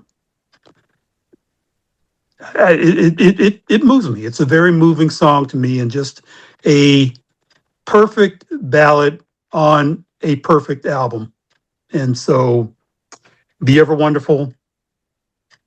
Philip's vocals again, just he enhances every song that he, even as a background vocalist, he enhances the song and takes it to another level.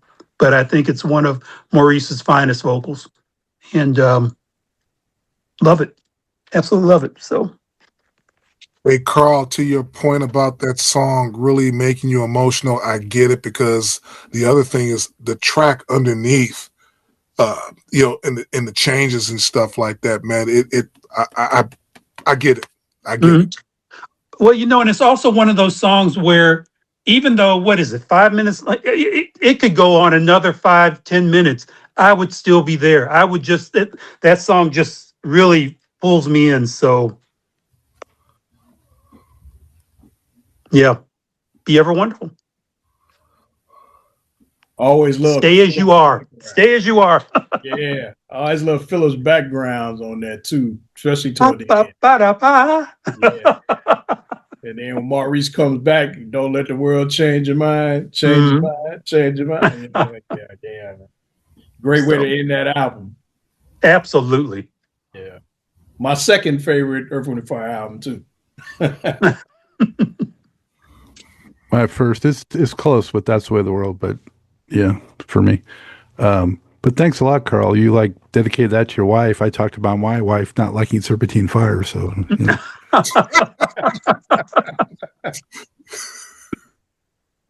All right. I see how it is. No, great pick. Marcus, what do you got for the bringing it home here? All right. I'm picking a song that I didn't expect to pick because I thought somebody else might get it. I was hoping somebody would, but it has to be mentioned on here, so I'm going to pick it because of that. And also because I remember my cousin Donald letting me borrow his copy of the album. And at the time I went to elementary school, was in Chicago, we call it grammar school, right down the street from my cousin's house. And I remember him letting me borrow the album, and I actually wrote my name right where Maurice White's name was, and I wrote the names of my friends next to everybody else on the album. And I thought it looked cool because it looked like they were doing karate. So it's an album we've gone to already. We've already picked a couple of different songs off of it. I'm actually going to bypass one of my favorites from it, but I'm going to pick again what's got to be the best song or one of the best, and the song that kicks it off. Another one of their funkiest songs. I got to go with Getaway, and the drumming on that is ferocious. And a lot of people may not know that it was originally written for jazz flute player Bobby Humphrey. Oh, And wow. Maurice heard it and said, "Oh no, I got to get that." And it ended up being an Earth, Wind and Fire song. And he said he later apologized to Miss Humphrey that he stole a hit from her, because it ended up being a #1 hit for Earth, Wind and Fire, one of the few that they didn't write. But yeah, I got to include Getaway, make sure that gets in here, because that is one of the most fire songs of Earth, Wind and Fire. And I always love the way it ends when they're doing that last chant of the chorus, the getaway lead to the, and then they go, yeah, yeah, yeah, yeah, yeah, yeah, yeah. And then all of a sudden Phillips goes, oh, they both go, they go, woo. I love that, man. So yeah, I gotta get Getaway in there. Hey, Marcus, I hope, do you have the 45 of Getaway? I do, with the extended version. Listen to the instrumental. No, there's an instrumental track. Oh no, Departure's on the other side of Saturday Night. Yeah. The instrumental on the 45 mix is funkier than what's on the album. I mean, it's nasty. Yeah. I think I have that. Nasty. Yeah. I mean, they put their foot in the collard greens on that. Yeah. You know, and even the version on the box set that Scott held up, you know, with the original intro, that doom doom doom doom doom doom doom, man. Which they played in concert. Yeah. Which is strange. They played it in concert, but they cut it off the album. Yeah. That song was so frenetic. And I remember when I first heard it, I was just like in disbelief that they were even pulling that off, what they were doing on that song. It's like so flashy and so just unbelievable. It sounded like, you know, it was, I don't know, special effect or something. I mean, just like superhuman. Yeah, shout out to Beloit Taylor, who wrote that. Yeah. I wonder how many like tries it took him to get it down just right, because I mean it's so intricate and so you know. Well, man, great pick. And you I guess you took one for the team, Marcus. You said no one had said it. You got to say it. So yeah, Keep that in there. Good pick. Thank you. Calvin, what do you got to bring it home? This is tough. This is very tough, to your point, because Karl said it best. Top 50. I mean, for real, because do they even have one bad song? That's a legitimate question. Do they? I mean, for real. Well, yeah. Post 82, probably. Yeah. Well, I tell you what. To that point, I'm going with something post 82, and it was tough because I really wanted to go with Head to the Sky. And then also I was thinking of Side by Side, which I love. Yeah. Because of the vocal work with Wanda Hutchinson and Maurice when they sing together. It's absolute magic. And the steel drum. Yeah. Oh, man, yeah. Yeah. Ironically, though, I'm going to go with a song with they're singing a lot on together on this particular track, and it is post 82. I'm going to go with Thinking of You. Nice. And, Okay. You know, from the Touch the World LP. And this was a real critical time for them because System of Survival was a huge hit. But to me, it seemed like there was just something really missing. They proved that they still had their fastball. But when I first heard Thinking of You from the first downbeat, from the Fairlight drum programming and all of that kind of stuff, and then plus the horn players, when you think about the Phoenix Horns, they are what they are. But the guys that came in, like during this time, Gary Bias and Reggie and those guys from Locke High School, I've seen them when I lived in LA. I've seen them on like jazz gigs and stuff like that. When I say these cats could like really play, most people don't really know them like that, and they would be thinking about Rom Lee and those guys. But these guys, I'm telling you, were right there. You would have to see them on jazz gigs and stuff like that. But Maurice and Wanda, just absolutely magical, just magical on this. And it's during the time when hip hop, and I was going through a real period where I was going through like, okay, I don't fit anymore. I don't like a lot of this new stuff that's going on. I mean, LL and just, you have Mr. Big stuff and all this other kind of stuff that kind of, and then here they come with this, like, wait a minute. Like, we still got it. there's still a market for this kind of stuff. And a lot of the old Earth, Wind, and Fire came out on this. And I remember they were on the Budweiser Superfest with Tina Marie when they came out this way, and I missed the show. And I talked to a lot of people who said that, yeah, it wasn't like the old days, but it was like something that was new and something that was like really, really different. And there was enough of it in there where you were kind of like, yeah. It represented a lot of the old heads like me, like, yeah, this new stuff is cool, but even with them at 80%, y'all not them. And I don't mean to knock hip hop because I like a lot of that stuff, but thinking of you did a lot for me, and it sold well too as well. Mhm. Yeah. I'm so glad you did pick a later era track like that, so it helps balance things out. And that was such a nice comeback. And '87 was like a desert, of like that kind of music. I Mhm. mean, you had Prince with Sign of the Times, but I mean, you didn't have a whole lot of stuff. No, you didn't. And That's Sheldon Reynolds is on that one, right? That's Yep. right. Yeah. That's right. Yeah. Yeah, this is a 12-inch version of the song. The 12-inch has got a 7:50, 7 minutes 50 seconds long. It's got a nice instrumental break in the middle of it that kicks it up a bit with kind of almost a house type beat to it. Really nice song, very, very nice song. So Hey, Karl, is it similar to because there's a separate video mix besides the regular track that's on the actual music video? There's another version that has like kind of a house thing like what you're talking about. yeah, I think it might be. It's been ages since I've seen that. I'll have to look it up on YouTube and check it out. But yeah. Yeah, I think Have you that's the seen? version they used in the Shining Stars documentary. Okay. Oh, okay. Yeah, Yeah. that was in the Video Soul days. That's what I remember seeing the Yeah. video. And Donnie I remember Simpson. noticing that they were Maurice, Phillip, and Ralph, and that they were wearing, the ties. It wasn't no crazy outfits. It wasn't real colorful. They had the ties. We grown men, we sing it. I remember that kind of vibe. Yeah, it just warmed my heart, man, to hear their sound again when that came out. 'Cause Yeah. it was still very identifiable. It was Earth, Wind, and Fire. Right. Yeah. And with the emotion mix, because like I say, Right. Wanda, the stacking the vocal tracks and stuff. So you felt Earth, Wind, and Fire and the emotions. Yeah. All right. Thank you for that, Calvin. So my number 5 is a pivot pick, thanks to some other picks that came out. There's still a goal to be mined. Like you're saying, do they have a bad song? Well, there's still a goal to be mined on Spirit, which is what I'm going back to. And,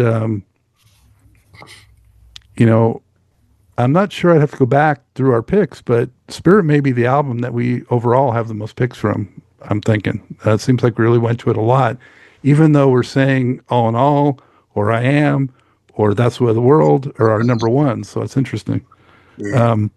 But I'm going with the track that follows Getaway, which is like a mid-tempo and just such a gorgeous track. I don't use that word much, but I got it for that track. On Your Face. Yeah. Ain't it funny that the way you feel is on your face? Mm-hmm. Man, just such a great vocal, just the background vocals. Love it. And I don't know what you call that. Sort of like melody background vocals, melodic background vocals, just carry it. And it was not a single, Yes, it was. Oh, wait, it was. I'm sorry. It was a Third single. single. Got to 26. Yeah. Okay. Yeah, because Bio's on the B side of that 45. I just thought about it. Yeah. Yeah, it was the third single. Went to 26 is what I have. Is that right, Marcus? Yeah. Okay. In my mind, I think that it could have maybe been a bigger hit and charted higher. Maybe if it came out earlier, I don't know. Maybe at that point, and you mentioned Spirit was one of those records, Karl, where they did come up with 3 singles, but maybe by that point it was just, I don't know, oversaturated, and they were moving on to All in All. I'm not sure timing wise, but I thought it. The lyrics. I have this quote: "Sadness bears no remedy for the problems in your life. While you run your race, keep a smiling face, help you set the pace." That message and just the way they deliver it, I mean, how can it not put a smile on your face, you know, and just make you feel so good. I mean, you talk about the emotions, Calvin, but also just, you know, making you feel so good with some of the stuff they do. And this is one of those. Just magical, I think. So, love that track. So, I guess thank you for making me pivot to it because I really like that one. Yeah. Yeah, Right. there was a crazy level of sophistication in their music in different kind of ways. You would hear it, like especially during that time, 76, like let's just say the Ohio Players, I heard it in contradiction, the song where you hear 3 or 4 different things happening, but Earth, Wind, and Fire did that all the time if you really listen that really closely, you know, all the time, you know. The changes. Yeah. Yeah, yeah. Yeah, Getaway came out summer in like June of 76. And the Spirit album didn't come out till like end of September or early October. Okay. So that's why Saturday Night was the first single after the album dropped. And then On Your Face was second. I think it probably didn't go up as high just because, like we talked about earlier, people already had the album. So Yeah, right. yeah, because the album was number 2 behind Songs in the Key of Life for like 8 weeks or so. So, you know, people definitely had the record. I remember seeing it at my cousin's house, you know. And yeah, it was definitely Stepney had his touch on Your Face as well. Yeah. Yeah. That album's kind of half and half almost. Like half the stuff Stephanie got to work on, and then they had to finish up the other stuff without it. Yeah. All right. Well, this is a part that I think everyone was looking forward to as well, which is honorable mentions, because that rounds out our top 20. And so I'm going to keep it going with Karl. And no, you can't go to 50, Karl. You got to rein it in. And try to keep it around 5.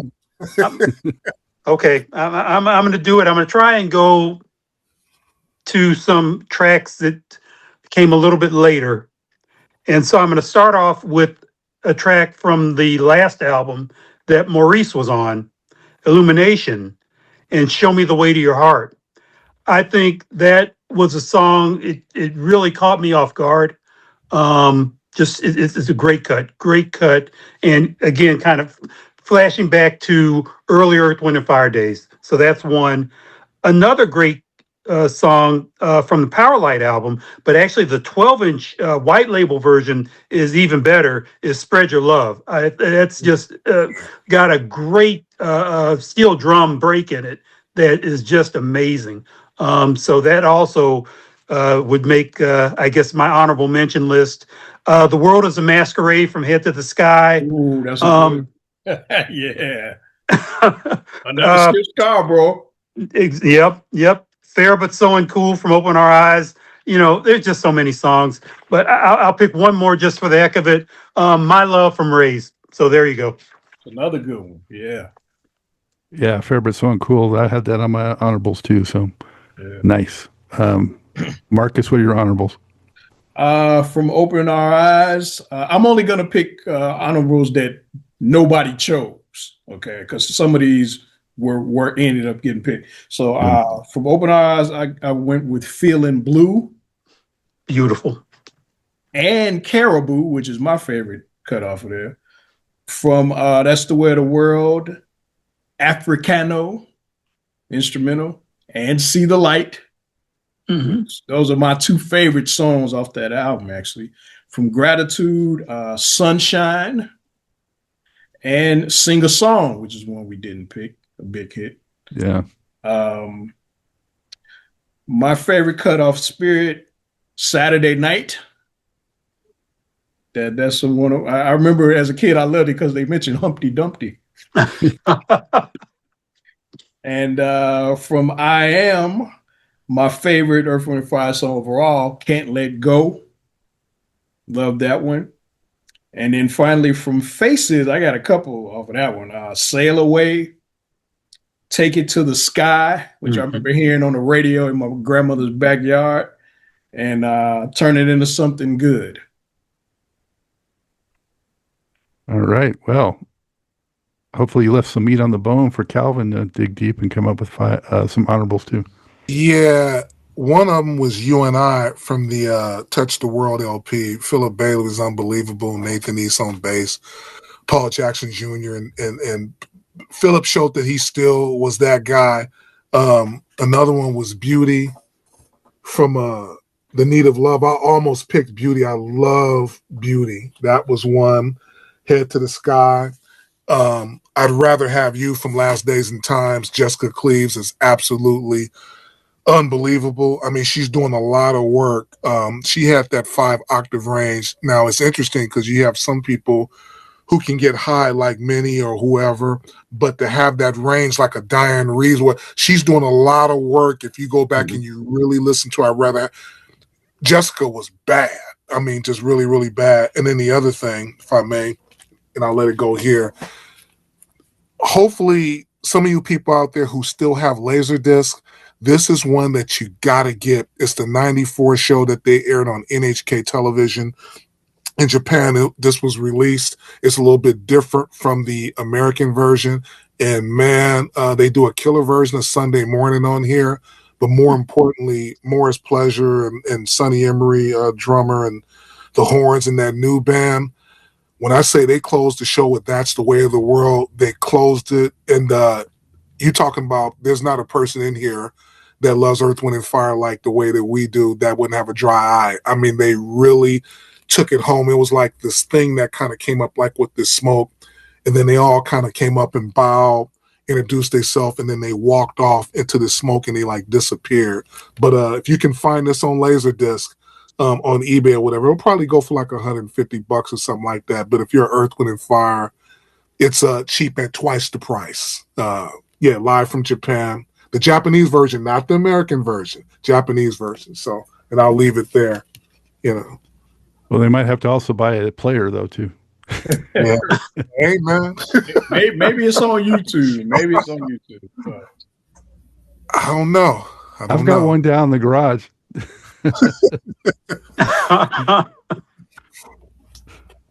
Nice.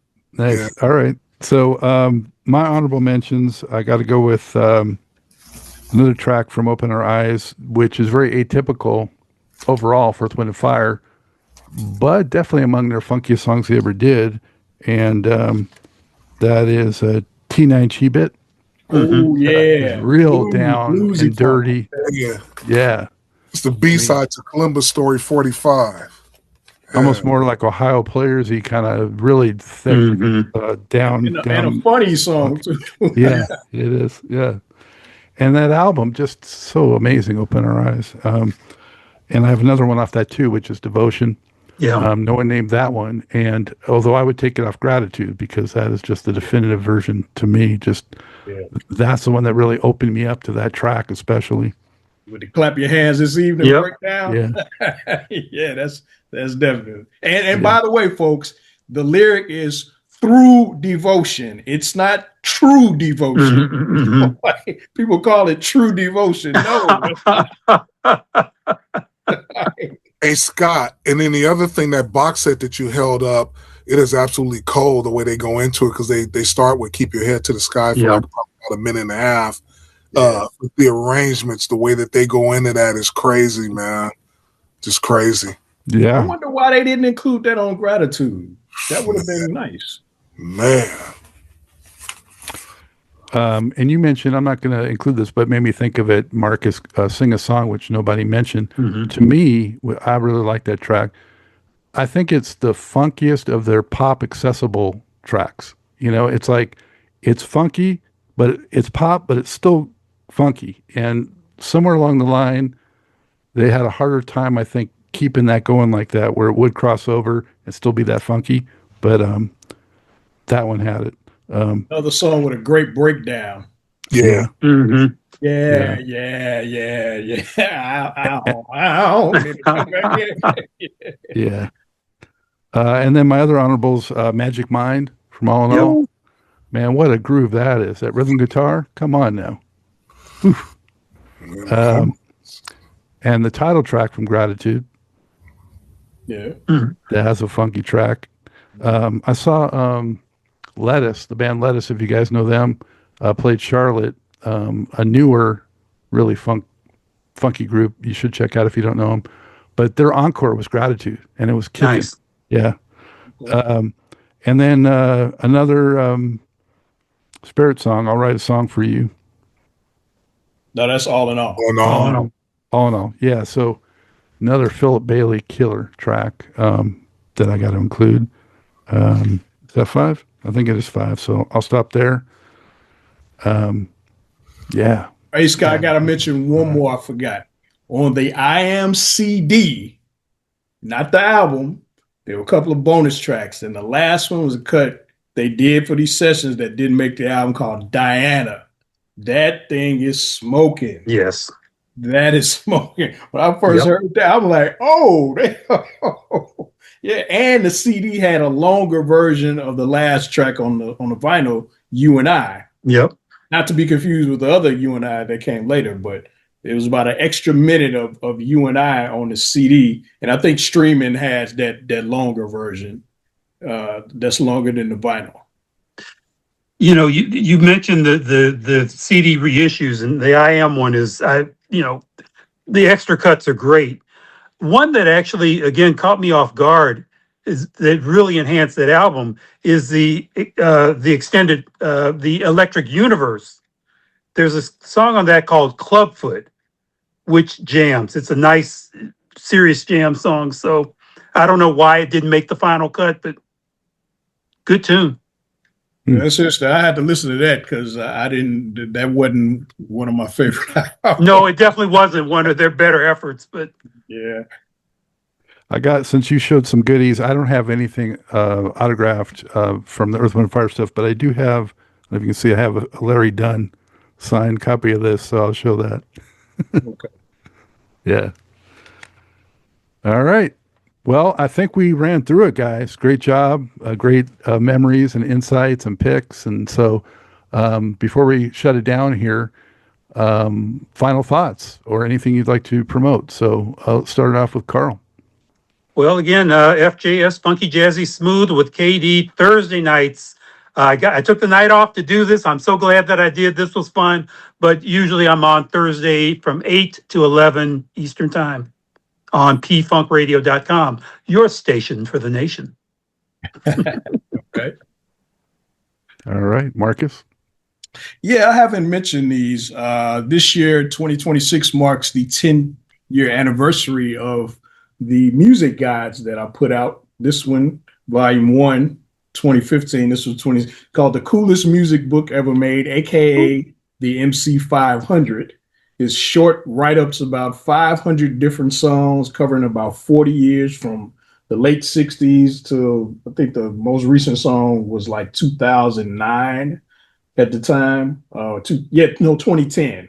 And this is how I got on Unsung, because they were able to go through this to executive producer and see I knew what I was talking about instead of just a guy trying to get on TV. So I'm actually thinking about doing a re-release of these and maybe do an event, because I never did one here in Chicago. I did a little tour of the Dallas-Fort Worth area because that's where I was living at the time. And I actually did one in DC. This one has 11 Earth, Wind, and Fire songs in it. And then there's one in Volume 2 as well. So, and I gave Philip Bailey a copy of this record. This book, Roy Ayers, I gave him a copy before he passed, because there's actually a drawing on the back. You see the Earth, Wind, and Fire pyramid representing them. And then there was one of Roy as well. So you can get these on Amazon, paperback and digital. They're really good for if you want to get information about songs you know or find out about songs you don't know. And in the digital age, you can just pull them up on whatever streaming and listen to them if you're not aware of them already. So, yeah. Nice. All right. Thank you, Marcus. Calvin, final words and plugs? Yeah, I have one thing that I'm working on, but they kind of keeping it on the hush, so I can't talk about it. But you can always reach me at soulschooltv@yahoo.com. And it's funny you mentioned Unsung, man, Marcus knows this, but you guys probably don't know. I worked on probably about 20 of those episodes, if not more, behind the scenes. But a lot of times when you're behind the scenes and the credits are rolling real fast, you really don't really don't see. But that was like kind of like really where the money was, as opposed to being on camera the one time that I was actually on. They don't pay you, but if you're doing stuff behind the scenes, that's kind of like really where the money is. But just looking forward to. I was thinking about coming out to DC because I don't know if you guys know, but the guys who used to be in Cameo, the Word Up Story, they're playing a gig out there, and from what I've seen of them, they mean business. They mean business as far as playing the changes and stuff. So I may make across the country and film that or whatever. But other than that, just Soul School TV at yahoo.com. Thank you, Calvin. Yeah, they are for real. And good to see those guys back doing it. I hope they get to go out more widely. If they keep playing the way that they're playing, I don't know if you guys seen, but there's one video up of them playing the sound table from Knights of the Sound Table. And I mean, the horns and all, I mean, they're playing it. They're playing it for real, Yeah. It's hot. I love that. So, nice. Well, thank you, everybody. And with that, I hope everyone enjoyed this edition of Jam Fans Forum. I know I did. Check out the description of this video for links to the songs we talked about. Don't forget to like, comment, and share the video, as well as subscribe to the channel. Drop your own personal choices for the top 5 Earth, Wind, and Fire songs of all time into the comments, and also tell us what other categories you might want to see covered on this show. Next time around, Jam Fans will reveal the Ohio Players' best songs of all time, so don't miss that one. For now, as always, this is Scott, Dr. Jigs Goldfine, saying, keep on vibrating to the rhythm of the one. Welcome to the Funk Show.